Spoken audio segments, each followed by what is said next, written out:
Hello, so today my topic is complications of antibiotic therapy. First, we need to know what an antibiotic is. The word antibiotic itself is from antibiosis, meaning against life. Uh, the substance is derived from microorganisms or produced synthetically to kill or suppress the growth of other microorganisms and to maintain ecological balance of microorganisms. Then we would know the source. We get it from fungi, bacteria, or actinomycetes. There are a few antibiotics, example penicillin or cephalosporin. That's it. Then is classification of antibiotics. Antibiotics are classified by several ways and on the basis of mechanism of action, spectrum of activity, and mode of action. We will know the spectrum of activity. Antimicrobial spectrum is the scope that a drug kills or suppresses the growth of microorganisms. They are divided into narrow or broad spectrum. As we know, usually we put patients on broad spectrum antibiotics to avoid any microbial or bacterial complication.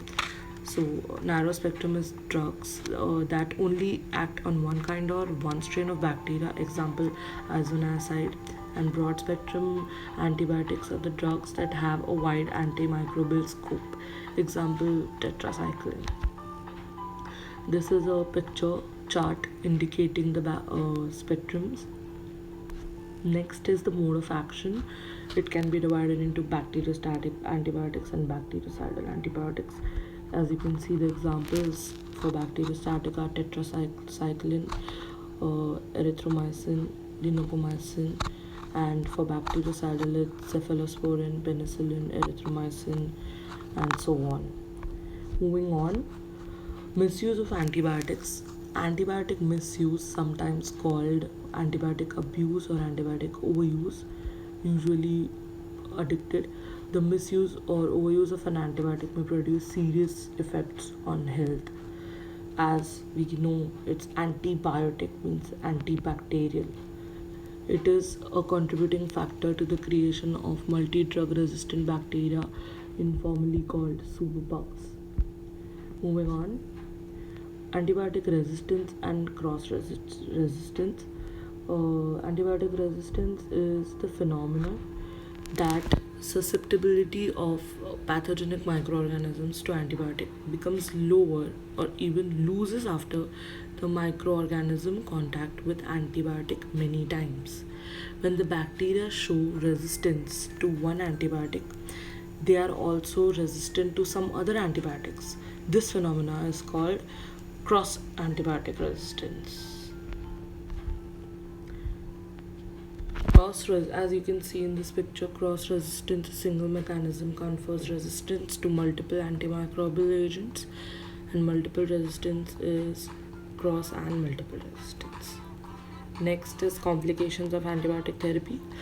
Resistance due to inappropriate use of antibiotics. Then is hypersensitivity. Then is direct toxicity. Then is super infections, which is broad spectrum antimicrobials causes alteration of normal flora, often difficult to treat. As we can see in this chart, there are some unfavorable drug interactions of the antibiotics like cephaloridin, which causes nephrotoxicity, or tetracycline, which causes absorption inhibition. So this is a chart we can see unfavorable drug interactions. Next is antibiotic failures.